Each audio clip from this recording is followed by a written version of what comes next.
नाज़रीन अस्सलाम वालेकुम। सियासत टीवी के खुसूसी प्रोग्राम खबर ख्याल में आप सबका इस्तकबाल है। मैं मोहम्मद सिद्दीक़। नाज़रीन, जैसा कि आप जानते हैं, हमारा एक खुसूसी प्रोग्राम होता है जिसमें हम इम्पॉर्टेंट ब्रेकिंग न्यूज़ और ऐसी न्यूज़ शामिल करते हैं जो बिल्कुल अभी इन्हें सोशल मीडिया पे भी वायरल हो चुकी हैं और ये कल के अखबारात में भी ये सुर्खियाँ बन जाती हैं। तो ये चलते हैं, कुछ ऐसी न्यूज़ हम लेकर आए जिस पर आप बात करेंगे। सबसे पहले, जैसा कि आप जानते हैं, इस वक्त सबसे बड़ा टॉपिक जो पार्लियामेंट में चल रहा है, अभी भी पार्लियामेंट का इजलास जारी है। जो वुमेंस रिजर्वेशन बिल, यानी 33% ख़वातीन को रिजर्वेशन देने के मामले में अभी बातचीत जारी है और वो बिल पास कर दिया गया है। और उसके साथ साथ डीलिमिटेशन जो बिल है उस पर भी बहस जारी है और ये दोनों का क्या रिश्ता है, ये दोनों को आपस में क्यों मिला दिया गया है, हम इस पर बात करेंगे। और दूसरी चीज़ जैसा जानते हैं, जैसा कि एक दुनिया की जो है ना एक सोसाइटी है, ब्लूमबर्ग बिलियनर्स सोसाइटी, उसके मुताबिक अब इन्हें मुकेश अंबानी एशिया के रिचेस्ट पर्सन नहीं रहे बल्कि गौतम अडानी को वो मुकाम मिल गया है और अब वो जो है ना टॉप के एशियन सब में दौलतमंद तरीन इंसान वो कहलाए जाने लगे हैं। उससे हट के हम गल्फ़ की बात करेंगे। गल्फ़ मिडल ईस्ट, जैसा कि आप जानते हैं, रिसेंटली जो जंग हुई थी ईरान, अमेरिका और इसराइल की, तो उस पर क्या डेवलपमेंट है उस पर ही बात करेंगे। तो आइए चलते हैं। सबसे पहले, जैसा कि आप जानते हैं कि यानी पार्लियामेंट को रातों रात जो है ना एक अमेंडमेंट के ज़रिए से, यानी 106वां अमेंडमेंट, कॉन्स्टिट्यूशनल अमेंडमेंट के ज़रिए से ख़वातीन बिल, तरमीमी बिल पास किया गया है जिसमें 33% ख़वातीन को रिजर्वेशन मिलेंगे। और इसमें इतनी जल्दबाजी दिखाई गई है कि अपोजिशन का कहना है कि आखिर इतनी जल्दबाजी क्यों की गई है। और आप ताजुब करेंगे कि इस पर नोटिफिकेशन भी जारी कर दिया गया। हालांकि तरीक़ा तो ये होना चाहिए था कि पूरी तरीके से बहस हो, अपोजिशन को जो है ना उनको फेवर में लें और उनके ख्यालात जानें, और ये सब किए बगैर ही रातों रात ही जो है ना नोटिफिकेशन जारी हो जाता है, ख़वातीन को जो है ना 33% रिजर्वेशन दिए जाएंगे। तो अपोजिशन का कहना है कि आखिर इतनी जल्दबाजी की ज़रूरत क्या है। और दूसरा एक अहम मसला ये देखिए, आप कभी भी जब इन्हें ऐसी चीज़ों का अमेंडमेंट की दरकार होता है तो आम तौर पे सेंसस जो होते हैं, सेंसस करने के बाद डेटा मुहैया करके, प्रोवाइड करके जनरली हम जो है ना इसको हुकूमत की जानिब से जब जो है ना अमेंडमेंट किया जाता है इन्हें डेटा के बेस पे, यहाँ पर तो ना सेंसस हुई हैं ना डेटा हुए। जैसे कि आप जानते हैं तकरीबन 3 इन्हें सेंसस हुई जो है ना, 3 सेंसस हुए हैं, 51, 61 और 71 की। और इसके सेंसस के बाद ही ख़ास तौर पे जो डीलिमिटेशन बिल है, यानी पार्लियामेंट की सीट्स को बढ़ाने का जो अहम मसला है उसको जो है ना नाफिज किया गया, यानी आमतौर पे डेटा फ्राहम किया गया। लेकिन अब यहाँ पे मसला ये है कि आखिर इन्हें बगैर डेटा के आप किस तरीके से डीलिमिटेशन ऑफ बाउंड्रीज स्टेट्स के कर सकते हैं। यानी आप तकरीबन 550 से लेकर 850 पार्लियामेंट के सीट्स को आप बढ़ा दे रहे हैं, यानी इतनी ज़्यादा तादाद में आप कर दे रहे हैं, आखिर क्या बेस पे कर रहे हैं। ख़ास तौर पे जो साउथ इंडिया है, साउथ इंडिया के 4 स्टेट्स हैं, एक इनका बहुत बड़ा कंसर्न है कि आखिर जो है ना ये किस हिसाब से हमारे बगैर पूछे ये किया जा रहा है। और क्योंकि इन्हें तकरीबन 4 स्टेट्स, जिसमें केरला है, तमिलनाडु है, तेलंगाना, आंध्रा, ये 4 स्टेट्स की अगर पॉपुलेशन मिलाए तो तकरीबन कुल पॉपुलेशन का 20% इंडिया की पॉपुलेशन ये होती है, यानी तकरीबन ये होती है 1.4 बिलियन पॉपुलेशन होती है। तो आप इनको किसी फेवर में लिए, इनको बगैर किसी ताइद में लिए आप अचानक कह रहे हैं कि रातों रात कह रहे हैं कि हम डिमिलिटेशन जो है ना कर देंगे, स्टेट को जो है ना उनको फिर से रिवाइज करेंगे पॉपुलेशन के हिसाब से और सीट्स हम बढ़ा देंगे जो है ना। अब मसला ये है कि आखिर इनके कंसर्न क्या है, क्यों ये लोग एतराज़ कर रहे हैं, यानी साउथ इंडिया के जो स्टेट्स हैं 4, इनका कंसर्न क्या है। सो में पहला कंसर्न ये है कि यहाँ पर तकरीबन यानी फैमिली प्लानिंग को अपनाने की वजह से आबादी जो है ना बिल्कुल यहाँ पे लिमिटेड हुई है और आबादी में काफ़ी ज़्यादा इजाफा नहीं हुआ है जो है ना, यानी कंपेयर टू नॉर्थ इंडिया के। और दूसरी चीज़ ये है कि अब यहाँ पर चूँकि आबादी कम है, लिमिटेड है, इस लिहाज से ये स्टेट्स की अगर काफ़ी तरक्की हुई है, अगर बनिस्बत जो है ना अगर आप देखेंगे तो नॉर्थ इंडिया के साउथ इंडिया में काफ़ी तरक्की देखी गई है। स्पेशली जो है ना एजुकेशन है, जॉब्स है, हेल्थ है, इन सारे शोबों में ये स्टेट्स 4 भी जो है ना बहुत टॉप हैं और इनका परसेंटेज बहुत ज़्यादा है अगर आप देखेंगे। तो इनका ये कहना है कि जब हम इतनी तरक्की कर रहे हैं, हम इन्हें सारे रिसोर्सेज को यूटिलाइज़ कर रहे हैं, पॉपुलेशन को कंट्रोल करते हुए इतनी हमारी तरक्की भी है, तो आप किस तरीके से जो है ना वहाँ पे अपने सीट्स को बढ़ा रहे हैं वहाँ पे जो है ना, यानी एक मानो में आप हिंदी बेल्ट्स को जो है ना ज़्यादा सीट्स दे रहे हैं ताकि आपको सियासी तौर पे उसका फ़ायदा हासिल हो सके। यानी क्लियर है, ये तो ऑब्वियस है बिल्कुल जो है ना, आप जो है ना वहाँ पे हिंदी बेल्ट को ज़्यादा से सीट्स दिला के वहाँ पे आप पॉलिटिकली गेन करना चाह रहे हैं, यानी अपना परसेंटेज सीट्स का बढ़ाना चाह रहे हैं ताकि हुकूमत अपनी मजबूत बना सके और फ्यूचर में इसके बहुत सारे ख़तरनाक नताइज भी हो सकते हैं।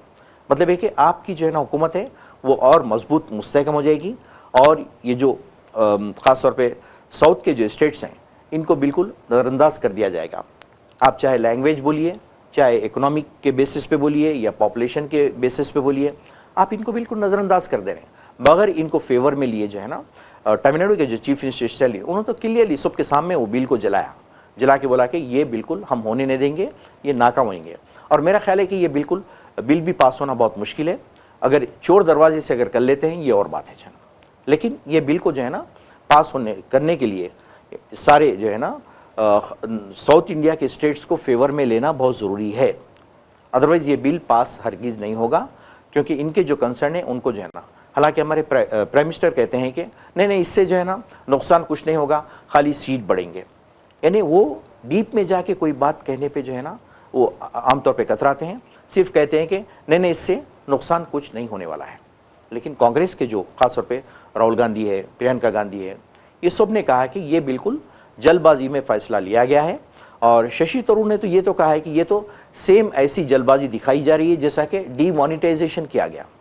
उन्होंने इसको क्लियर कहा पार्लियामेंट में आज कि ये जो है ना पॉलिटिकल डीमोनेटाइजेशन किया जा रहा है, जो बिल्कुल गलत है और इसके ख़तरनाक नताइज हो सकते हैं, उन्होंने यहाँ तक कह दिया है। लेकिन इतना काबिल तरीन कांग्रेस का आदमी जिस पे इवन बीजेपी वाले, इवन हमारे प्राइम मिनिस्टर वगैरह भी भरोसा करते हैं उनकी बातों पे, उनको इतना ईजी लिया जा रहा है। वो कुछ ना कुछ बात दम होंगी ना जिसकी वजह से वो जो है ना इस तरह से कह रहे हैं। इतना काबिल तरीन आदमी को सोच समझ के कह रहा है कि भाई ये जो है ना पॉलिटिकल डीमोनेटाइजेशन की तरह है, ये जल्दबाजी में फैसला लिया जा रहा है, ये हरगिज़ नहीं किया जाना चाहिए। तो इस तरीके से तरीक़ा तो ये होना चाहिए कि अपोजिशन को भी आप फेवर में लेते और ख़ास तौर पे जो साउथ के स्टेट्स हैं उनको आप फेवर में लेते, चारों स्टेट्स के चीफ मिनिस्टर्स हैं उनको बैठ के बात करते। लेकिन आप बिल्कुल जल्दबाजी में जो है ना इसको फैसला लेके आप पास करने की तैयारी कर रहे हैं। एक तो ये हो गया। अच्छा, दूसरी चीज़ ये है कि आप इतनी जल्दबाजी ख़वातीन बिल को क्यों दिखाए, ख़वातीन बिल पास करने के लिए, और ख़ास तौर पे ऐसा वक्त क्यों चुना गया जबकि डीलिमिटेशन बिल भी जो है ना पास होने जा रहा है। मीनवाइल उससे पहले आप ख़वातीन बिल पास कर देते हैं, क्यों करते हैं? इससे इसको लिंक क्यों किया जा रहा है आखिर? यानी कुछ ना कुछ आपकी मफाद है इसमें, इसलिए तो आपने जो है ना ये दो चीज़ों को जो है ना लिंक करने की कोशिश कर रहे हैं। आप थोड़ा टाइम देते हैं, ठीक है, आप जो है ना अगर देखा जाए तो 2023 का जो ऑलरेडी एक ख़वातीन रिजर्वेशन बिल मौजूद है आप उसको इम्प्लीमेंट कर सकते हैं। लेकिन एक नया बिल ला के जो है ना ऐसे टाइम पे, ख़ासतौर पे जो टाइमिंग्स हैं उसके, वो समझ से बाहर है कि भाई ऐसे टाइम पे जब डीलिमिटेशन का बिल आप पास करने जा रहे हैं, इन्हें काफ़ी जो नशिस्तें हैं मेंबर ऑफ पार्लियामेंट्स की, तो वो आप एकदम से 50% नशिस्तें आप बढ़ाने जा रहे हैं। बताइए, खाली मेंबर ऑफ पार्लियामेंट्स की अगर 50% नशिस्तें बढ़ जाती हैं तो आप अंदर लगाइए असम्बली की जो है ना कितनी नशिस्तें बढ़ जाएगी। तो ऑब्वियसली आपको फ़ायदा पहुंचने वाला है इससे। क्यों? क्योंकि आप चाह रहे हैं कि हिंदी बेल्ट में जो है ना ज़्यादा से ज़्यादा किया जाए। अच्छा ठीक है, एक तो बात ये है।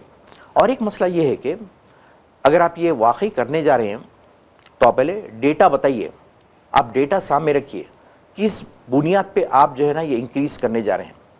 इस पे बाकायदा जो है ना कमीशन बिठाना जाना चाहिए, उसकी रिपोर्ट आना चाहिए, सबके सामने ये बात रखनी चाहिए।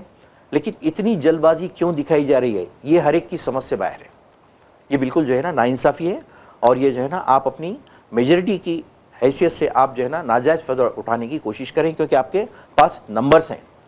लेकिन अगर उधर जो है ना आंध्रा के चीफ मिनिस्टर चंद्रबाबू नायडू अगर हट जाते हैं तो आपकी हुकूमत गिर जाएगी। तो ये बहुत ही ख़तरनाक खेल ये लोग खेलने की कोशिश कर रहे हैं और सादगी से बता रहे हैं कि नहीं इससे कोई नुकसान होने वाला नहीं है।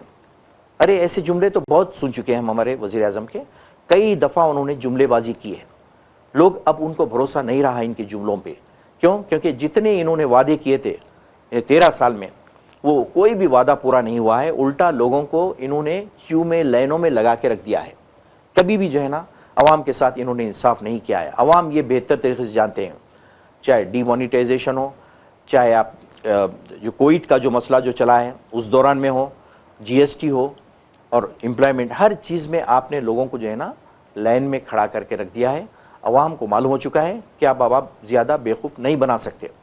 तो वैसे में आप फिर एक नया एक बिल पास करने की कोशिश कर रहे हैं जो है ना कि चलो भाई हम इंक्रीज़ कर देंगे, बढ़ा देंगे।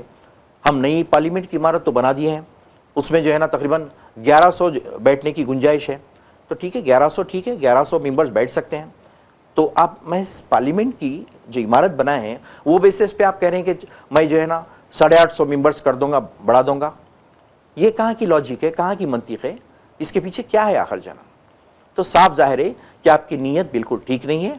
आप चाहते हैं कि पूरा यानी नॉर्थ इंडिया का जो हिंदी बेल्ट है, साउथ इंडिया का सॉरी, उसको जो है ना पूरी तरीके से हुकूमत में शामिल करके मैक्सिमम सीट हासिल करेंगे, करके हम हुकूमत हम ही बनाएंगे।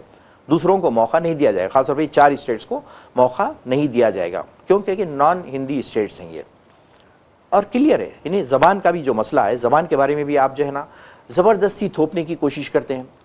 क्यों थोपते हैं भाई? इनकी भी मदर टंग है, द्रावड़ी लैंग्वेज इनकी भी है, तेलुगु है, तमिल है, कन्नड़ा है, ठीक है। इनको ज़बरदस्ती हटा के आप हिंदी थोपने की कोशिश करते हैं, ये तो सवाल ही नहीं है। ये काफ़ी सालों से झगड़ा चल रहा है कि आप ज़बरदस्ती हिंदी ठोसने की कोशिश करते हैं इन स्टेट्स पे, तो वो तो बात ख़त्म होगी। अब आपकी जब नहीं चल रही है, बस नहीं है आपका, तो फिर आप जो है ना एक नए तरीके से इनको छेड़ने की कोशिश की जा रही है। तो बिल्कुल हम कह सकते हैं कि बिल्कुल ये नाइंसाफ़ी गलत है।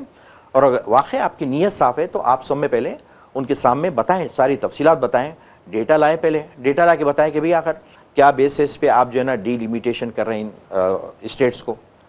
सिर्फ आप नंबर्स को देख रहे हैं, हम जो है ना 550 से 850 कर दे रहे हैं।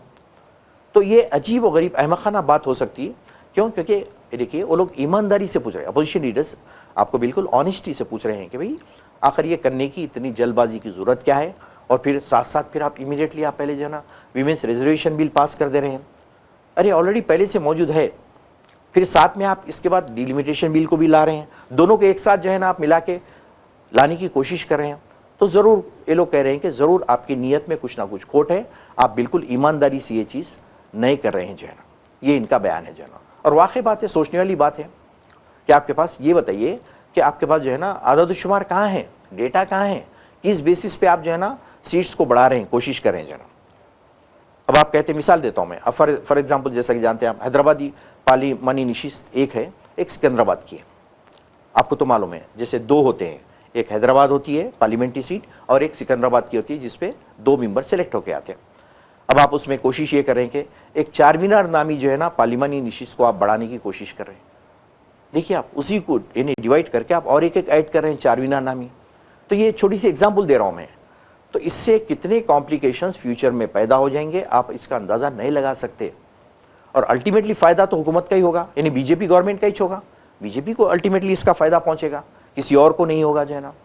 तो ये जो है ना बिल्कुल जल्दबाजी में लिए जा रहे हैं दोनों भी जो है ना एक्शन है। और वुमेंस का तो ऑलरेडी जो रिजर्वेशन का मामला है तो आप उसको समय पहले कास्ट बेसिस पे भी जो है ना डेटा शाये करिए, यानी ओबीसी कितने हैं रिजर्वेशन के, एसटी एससी कितने हैं, क्या है। खाली कह रहे हैं कि चलिए वुमेंस रिजर्वेशन बिल, वो तो बताइए किसका कितना परसेंटेज है, वो तो बताइए आप, वो तो दीजिए आप, वो तो दे रहे नहीं।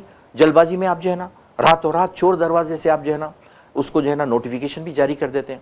नोटिफिकेशन कैसा होता है, जबकि पार्लियामेंट में बहस होनी चाहिए, क्लियरली कंसाइज इन्हें सबकी इन्हें इत्तेफाक राय होना चाहिए। उसके बाद जो है ना जब ये बिल लाया जाता तो नोटिफिकेशन का मतलब है कि आप डायरेक्टली चोर दरवाजे से, जैसा आप जानते हैं किसानों का जो बिल था, रातों रात जो है ना वो बिल को जो है ना लाए गए, जबकि इन्हें पीक टाइम था जो चल रहा था कोरोना वायरस का, रातों रात आपने वो बिल को लेके आए ताकि किसानों को नुकसान पहुंचाया जाए। फिर उसके बाद जो है ना फिर काफ़ी एहतजाज हुआ, काफ़ी बेचारे किसान 500-600 की मौत होगी, काफ़ी हंगामा हुआ। तो फिर आपको जो है ना जलीलो ख्वार होकर उन बिलों को वापस लेना पड़ा। तो जल्दबाजी में लिए गए फैसले ऐसे ही होते हैं, उनका नतीजा ऐसा ही होता है और हुकूमत को मुँह की खानी पड़ती है। तो इनको माजी से सीखना चाहिए, ये जल्दबाजी के फैसले में जो नुकसान हुआ है फिर इसका नुकसान होने जा रहा है जना। और यकीन मानिए आप जो है ना अगर ये साउथ के स्टेट्स अगर उठ खड़े हो जाते हैं, अगर जो है ना एहतजाज शुरू करते हैं, तो यकीन मानिए आप हिंदुस्तान की सारी इकॉनमी जो है ना ठप हो सकती है। क्यों? क्योंकि इनका जीडीपी बहुत हाई है। सारे लोग जो है ना अगर देखा जाए इंडिया के जीडीपी और क्वालिफाइड लोग हैं, इनकी इनकम भी बहुत है और तकरीबन जो है ना 20% ये लोग यहाँ पे पॉपुलेशन है। तो ये सब हुकूमत को सोचना चाहिए और बात करनी चाहिए, बुलाना चाहिए, चीफ मिनिस्टर्स को बुला के बात करनी चाहिए कि भाई क्या कंसर्न है बताइए आपके, हम गौर करेंगे, बात करेंगे। आप तो बात करने तैयार नहीं है, डायरेक्ट आप कह रहे हैं कि जो है ना हम बिल्कुल जो है ना डिलिमिटेड करके हम जो है ना इसको बढ़ा देंगे। अरे बढ़ा देंगे, कहाँ पे बढ़ाएंगे? हिंदी बेल्ट में बढ़ाएंगे आप, या फिर ये साइड में नॉन हिंदी बेल्ट में आप बढ़ा देंगे सीटों को?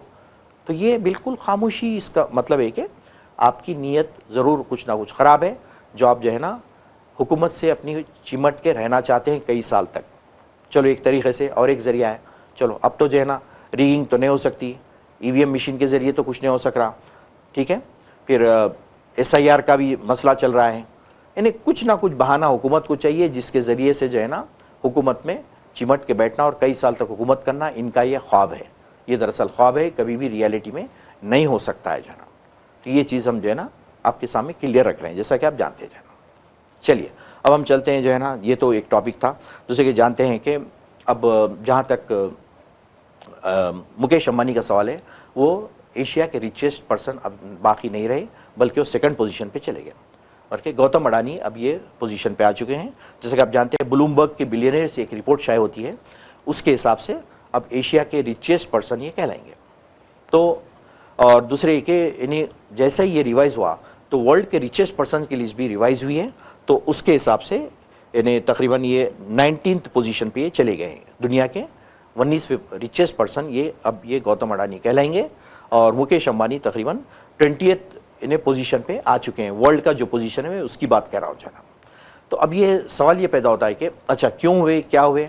एक तो ऑब्वियस रीज़न ये है कि जैसा कि आप जानते हैं जो रिसेंटली जो जंग हुई है गल्फ़ की, उसकी वजह से सारा मार्केट उथल पिथल होकर रह गया है।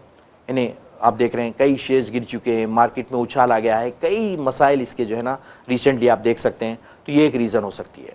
और लेकिन अब शुरुआत जो हुई है, जैसा कि आप जानते हैं, इनको रिचेस्ट बनाने में किसका हाथ है? कौन सी पॉलिटिकल पार्टी का हाथ है? कौन से हमारे लीडर का हाथ है? वो तो आप जानते हैं। क्यों? क्योंकि इनका भी ताल्लुक गुजरात से है, हमारे वज़ीर-ए-आज़म का भी ताल्लुक गुजरात से है। तो ये जो है ना सबको मालूम है कि इस मुकाम पे उनको पहुंचाने में किसका हाथ है, ठीक है। वो तो रिचेस्ट पर्सन बन ही गए, और अब तो जो है ना एशिया के बन गए, नंबर 1, 2 पे थे वो नंबर 1 आ गए हैं जो है ना। तो अब ये सवाल पैदा होता है कि भाई इनकी दौलत में दिन ब दिन इजाफा होते जा रहा है जो है ना। अब आम आदमी का क्या होगा बताइए? जो मिडिल क्लास है उनका क्या होगा? गरीब आदमी का क्या होगा? यानी इससे साफ जाहिर है कि आदमी यहाँ पे यानी इतनी गैर मसावत है आमदनी की मईशत में यहाँ पे कि अमीर आदमी अमीर होते जा रहा है, और जो बेचारा जो गरीब है या मिडिल क्लास का है उन्हें गरीब होते जा रहा है। यानी जो माशी तजाद है, मसावत है, अदम मसावत, वो बिल्कुल उसमें खलीज बढ़ते चली जा रही है। अब बताइए उनका क्या होगा आखिर? ठीक है, बड़े फ़ख्र से आप कह रहे हैं कि मैं तो रिचेस्ट पर्सन बन गया हूँ, ठीक है, कोई बात नहीं, बन गए होंगे आप, लेकिन ये तो देखिए कि क्यों अदम मसावत अभी बाकी है, और इसमें मज़ीद और इसमें डिस्टेंस क्यों आ रहा है, ये आपको देखने की ज़रूरत है। कभी गौर किया है? हमारे फाइनेंस मिनिस्टर कभी गौर किए, हमारे वज़ीर-ए-आज़म कभी गौर किए हैं कि दिन ब दिन इनको जो है ना आखिर रिचेस्ट पर्सन क्यों बन रहे हैं? आखिर ये बनने में किसका हाथ है? कभी गौर किया है? वो बोलने के लिए तैयार नहीं है, मुंह बंद करके बैठे रहते हैं बेचारा। गरीब तो गरीब है बेचारा, गरीब होते जा रहा। अरे मामूली आप जो है ना जॉब्स नहीं दे सकते इनको, रोटी रोज़गार नहीं दे सकते, ये तो छोड़िए, आप क्या रिचेस देंगे, क्या पैसा ला के देंगे इनको जो है ना। और जितने चोर बैठे हुए हैं बैंकों को लूट के बाहर गए, आप एक को भी अभी तक लाने में नाकाम रह जाना। आपने वादा किया था इलेक्शन में कि एक एक को पकड़ के लाएंगे आप जाना, एक एक के बैंक अकाउंट में हज़ारों डाले जाएंगे। कहाँ है वादे? सब जुमलेबाजी है, सिर्फ जुमले हैं। आप एक तो एक वादा करके बताइए, वाकई अवाम भी जो है ना यकीन कर लेंगे कि वाकई जो है ना आप इतना बड़ा काम कर रहे हैं जो है ना। हज़ारों लाखों की तादाद में लोग इंडियन शहरियत छोड़ के जो है ना दूसरे ममालिक में सेटल हो रहे हैं जाके। क्यों? क्या कि इतने मसाइल में इतने परेशान कर दिया गया उनको कि वो लोग जो है ना यहाँ पे सेट नहीं हो पा रहे हैं। ख़ासतौर पे GST का जो मामला है, उनको इतना बिजनेसमैन इतने परेशान बेजार हो गए हैं कि वो लोग बोलें कि भाई यहाँ से छोड़ के चले जाना बाकी है। तो आप जो है ना कर क्या सकते हैं बताइए? आदमी को जो है ना सिर्फ परेशानी तंग करने के बजाय आप कर ही क्या सकते हैं? दौलतमंद तो दौलतमंद है, अब एक मिडिल क्लास है, गरीब आदमी है, पुअर पीपल है, उनका क्या होगा बताइए आप? ठीक है, ये तो बहुत अच्छी रिपोर्ट है। ब्लूमबर्ग जो है ना ये अमीरों की, मिलियनर्स की, बिलियनर्स की जो है ना रिपोर्ट शाये करता है। काश के अगर वो गरीबों की भी रिपोर्ट शाये करता, सबसे गुर्बत वाले कंट्रीज़ की, तो बहुत खुशी की बात होती है। तो ये जो है ना मीडिया इसको उछालता है, ऐसी चीज़ों को उछाल के देता है। अरे बेचारे कितने मायूसी से वो लोग जो है ना ये रिपोर्ट पढ़ते होंगे, देखते होंगे, कह रहे रिच था और रिचेस्ट बन गया इन्हें, रिच, रिचर, रिचेस्ट। अब रिचेस्ट बन गया एशिया का आदमी जो है ना उन्हें। तो ये चीज़ जो है ना बहुत अफसोसनाक है, और जब तक कि ये तफावत बाकी रहेंगे, डिस्टेंस बाकी रहेगा, कभी भी इंसाफ नहीं हो सकता सोसाइटी में, याद रखिए जाना। तो ये जो है ना हम इस पर बात कर रहे थे। तो आइए चलते हैं जो है ना आखिरी में जो है ना गल्फ़ कंट्रीज़ की तरफ चलते हैं। जैसा कि आप जानते हैं तकरीबन इन्हें महीना 35-40 दिन जो है ना जंग चली थी, खलीज की तीसरी जंग चली थी, जिस बिलाखिर जो है ना एक माहिदा हुआ जिसमें जंग को रोक दिया गया है, और अभी भी इसके बारे में इन्हें सेकंड जो है ना माहिदे के लिए इसका इंतज़ार जारी है। और इस्लामाबाद की पूरी कोशिश है कि इसको जो है ना सेकंड माहिदे के लिए इनको अपने मेज़ पे बिठा के लाएं, अमेरिका को और ईरान को। ये काफ़ी तकदो कोशिश चल रही है, काफ़ी जिद्दोजहद जारी है दोनों की तरफ से जो है ना। और अब जहाँ तक सवाल है कि भाई ये इसमें क्यों इतनी ताख़ीर हो रही है, तो आप ऑब्वियसली सबको सारी दुनिया जानती है कि जो अमेरिका के प्रेसिडेंट हैं, जो अपने बयानात बदलने में इन्हें माहिर हैं, इन्हें कोई उनकी बयान का कोई जो है ना भरोसा कोई भी करने के लिए दुनिया में कोई तैयार नहीं है। कभी कुछ कह देते हैं, कभी कुछ कह देते हैं। जैसा कि आप जानते हैं जब ज़ईफ़ी शुरू हो जाती है, ख़ासतौर पर 70 प्लस हो जाता है आदमी, तो आदमी को जो है ना एक मर्ज़ लाहक होता है, डिमेंशिया जिसको कहते हैं। डिमेंशिया मतलब है कि उसके आज़ा तमाम जो है ना, आज़ा रईसा बोलिए चाहे जिस्म, वो जो है ना कमज़ोर होना शुरू हो जाते हैं। उसका असर जो है ना उसके फ़ैसलों पे भी होता है। तो यहाँ पर वही सिचुएशन है। क्यों? क्योंकि उम्र इतनी हो चुकी है उनकी कि उनको जो है ना उनके फ़ैसलों में किसी किस्म का कोई ठहराव नहीं है, और वो अपनी बात पे क़ायम रहते नहीं हैं। आप सुनिए, सुबह में कुछ कहते हैं, शाम में कुछ कहते हैं जो है। तो अब उन्होंने अब ये जो बातचीत होने जा रही है, उन्होंने यकीन दहानी कराई कि अब हम जो है ना बहुत जल्दी पीसफुल तरीके से रेजोल्यूशन पास करेंगे, एक माहिदा तय होने जा रहा है कि हम जंग रुक जाएंगे। और उन्होंने मेन उस पर बात ये रखी है कि अब जो है ना यूरान की जो एनरिचमेंट, यूरेनियम के जो एनरिचमेंट है, अफजूदगी जिसको कहते हैं हम, वो जो है ना ईरान अब तक किया है, हाँ वो ईरान जो है ना देने तैयार है। ये बात उन्होंने नई बात कह दी है जो है ना। तो अब ईरान ने कहा है कि ये तो कितनी झूठ की बात कर रहे हैं, और उन्होंने प्रॉवर्ब का हवाला दिया कि इनको जो है ना अमेरिका के सदर को तकरीबन जो है ना हवा में जो है ना कैसल्स, हवा में खिले बनाने की इनको आदत हो चुकी है, हवाई खिले बनाते रहते हैं। और एक उन्होंने फ़ारसी का और एक प्रॉवर्ब भी कुछ दिया है, ऊँट के बारे में कुछ दिया है, तो मुझे उतना तफसील से नहीं मालूम, लेकिन उन्होंने कहा है कि ये शख्स जो है ना झूठ बोल रहा है, और इसको सिर्फ हवा में जो है ना खिले बनाने की आदत हो चुकी है, हमने ऐसा कोई तयख़ुन नहीं दिया है। फिर भी पाकिस्तान की जानिब से पूरी कोशिश जारी है कि दोनों को जो है ना एक टेबल पे लाके बिठाएं और इसको फाइनलाइज़ करें डील को जो है ना। और उन्होंने कहा, ईरान ने कहा है कि भाई हम जो है ना अगर ये नहीं पाए, अगर हमको जो है ना अगर आप मौका नहीं देंगे तो हम जो है ना आबना हरमुज़ से जो है ना कोई कश्ती को गुजरने नहीं देंगे, हम हर एक को जो है ना उसको मार के डुबा देंगे, उन्होंने कहा है जाना। और मसला आके यहीं पे टिका हुआ है कि आबना हरमुज़ को फ्री करने का मसला है। यानी ट्रम्प भी चाहते हैं कि भाई वहाँ पे दुनिया की हर कश्ती को जो भी यानी ऑयल लेके जाती है, गैस लेके जाती है, उसको गुजरने का पूरा पूरा मौका दिया जाए, उस पर हमले ना किए जाएँ। तो ये मेन टॉपिक है, मेन बात पे जो है ना बात अड़ी हुई है कि भाई इसको कैसा सॉल्व करें। तो ईरान का बयान है कि भाई हम जो मसला वहाँ पे शुरू हुआ था जब इन्हें न्यूक्लियर जो प्रोग्राम ईरान का था, ये कहता है कि कम्प्लीटली तर्क कर दो, अमेरिका कहता है, वो बोले कि ये तो पीसफुल पर्पस के लिए हम बना रहे हैं, जैसा दूसरे कंट्रीज़ बनाते हैं, तो हम भी जो है ना पीसफुल तरीके से यूरेनियम बना रहे हैं, उसको एनरिचमेंट कर रहे हैं, तो आपको क्या प्रॉब्लम है? हमारा कोई ऐसा मकसद नहीं है कि एटम बम बना के डालें करें। अरे तयख़ुन दिया ईरान कि भाई हम एटम बम नहीं बना रहे, हम जो है ना अपनी एनर्जी के लिए जो है ना ये अफसूदगी कर रहे हैं, यूरेनियम एनरिचमेंट कर रहे हैं, आपको प्रॉब्लम क्या है? अगर वाक़ई है तो फिर जाइए इसराइल के पास जाइए, कभी तो जाके जो है ना NPT का इसराइल भी जो है ना मेंबर नहीं है, कभी जाके जो है ना डिमोना मशहूर रिएक्टर है, जाके आप देखिए, जाके वहाँ पे कितने बम बना लिया है जो है ना। उधर तो जाता नहीं है, जाके जो है ना इधर कहता है कि भाई तुम जो है ना एटम बम बनाने के बिल्कुल करीब हो गए, लिहाजा जो है ना उन पर अटैक कर दिया। अरे कहाँ है डेटा, कौन बोला एटम बम बना लियो जो है ना? कुछ भी नहीं ऐसा जो है ना। हाँ, यूरेनियम एनरिचमेंट चल रही है, उसके लिए जो है ना बराबर वो लोग बोल रहे हैं कि पाबंदी आई है। हम दरवाजे खोलते हैं, NPT वालों को कह रहे हैं आइए आके चेक करिए, वेरीफाई करिए, हम पीसफुल पर्पस के लिए यूरेनियम बिल्कुल चल रही है। दुनिया के और भी कई ममालिक है जहाँ पे यूरेनियम एनरिचमेंट जारी है पीसफुल पर्पस के लिए। तो ये झूठ का सहारा लेके महज इसराइल के दबाव में आके, नेतन्याहू के दबाव में आके ये शख्स जाके जो है ना ये बहाना लेके जो है ना जिसको प्रीएम्प्टिव स्ट्राइक बोल के जो है ना हमला करता है। जैसा कि आप जानते हैं एक नया एक ये लोग वर्ड कॉइन किए हैं, प्रीएम्प्टिव स्ट्राइक कहते हैं, यानी उसको ऐसा यूज़ करें जैसे गाली की तरह आप यूज़ करें। कैसा यानी कहाँ पे कौन से कानून में लिखा हुआ है कि आप एडवांस में किसी भी मुल्क पे जाके जो है ना खाली अंदेशा करके आप हमला कर सकते हैं, जिसको आप एक नया नाम दे दिए। जैसे कि आप जानते हैं जो पुराना जो बुश था सीनियर, उसने ये जो है ना ईजाद किया था इराक पे हमला करने के लिए कि हम जो है ना प्रीएम्प्टिव स्ट्राइक करेंगे क्योंकि सद्दाम हुसैन के पास जो है ना केमिकल हथियार है, सब है। इन सारी झूठ पे इनकी पूरी मबनी है इनकी सियासत, और ये हमेशा झूठ के माहिर है। लोग झूठ को बार बार दोहराते रहते हैं ताकि लोग सच यकीन करें। अब ये शख्स तो खैर झूठ तो दूर की बात है, इन्हें इतना जो है ना जहनी तौर पे इतना इन्हें ऐसा हो गया है, इतना बूढ़ा ज़ईफ़ हो गया है कि उसको समझ में नहीं आ रहा कि मैं क्या बोल रहा हूँ जो है ना। लोग कभी कभी मजाक उड़ाते हैं, कभी बोलता है क्यूबा मेरा है, कभी ग्रीनलैंड मेरा है ना। वेनेजुएला का तो आपने देखा क्या हशर हुआ है। तो मतलब कि कनाडा को बोलता है ये भी मेरा है। अरे सब सारे ममालिक तुम्हारे हैं, तो फिर अमेरिका क्या है? क्या फिर अमेरिका के अवाम खुद मजाक उड़ा रहे हैं कि भाई हमने कैसे आदमी को यहाँ पे सेलेक्ट करके रखा है। भाई इन्हें शर्म तो इनको आनी चाहिए रिपब्लिकन्स को कि उनको कोई कैंडिडेट नहीं मिला, इस किस्म के शख्स को ला के वहाँ पर बिठा दिया गया as a president of America. आज पछता रहे हैं लोग क्योंकि अवाम सादालू हैं वहाँ के, अवाम समझदार हैं वहाँ के। लेकिन ये पार्टी का प्रॉब्लम है, जो पार्टी, और अक्सर आप देखेंगे कि रिपब्लिकन्स के अक्सर प्रेसिडेंट जो है ना इसी किस्म की जो है ना हरकतें करते रहते हैं, हमेशा एग्रेसिव बन जो है ना, किसी पे अटैक कर दिए, किसी पे कब्जा करें करके जो है ना। हालांकि डेमोक्रेट्स में ये चीज़ नहीं होती है। तो ये शख्स भी जो है ना रिपब्लिकन के उम्मीदवार हैं, तो उसके साथ भी जो है ना इसको ला के बिठा दिया गया। हालांकि इसके खिलाफ इम्पीचमेंट हुआ है, उसके बावजूद इन्हें दागदार है इसका पूरा। अगर माजी देखेंगे तो वैसे शख्स को ला के बिठा दिया गया है।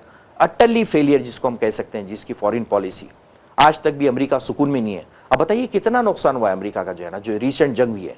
अब तौबा कर चुका है कि हम जंग दोबारा नहीं लड़ेंगे। अब वो किसी बहाने से जंग को रुकाना चाहता है, दोबारा जो है ना इन्हें पीस नेगोशिएशन पे आके एक टेबल पे बैठना चाहता है। तो ये जो है ना आप देख सकते हैं सिचुएशन अभी जारी है कि बहुत जल्दी हमको पता चलेगा कि भी दूसरा नेगोशिएशन कब शुरू होगा पाकिस्तान में जो है ना। और वो तो ये भी कह रहा है कि मैं जो है ना पाकिस्तान को जाने तैयार हूँ। ट्रम्प कहते हैं कि मैं पाकिस्तान भी जाने तैयार हूँ, हो सका तो मैं बैठ के पाकिस्तान में बात करूँगा।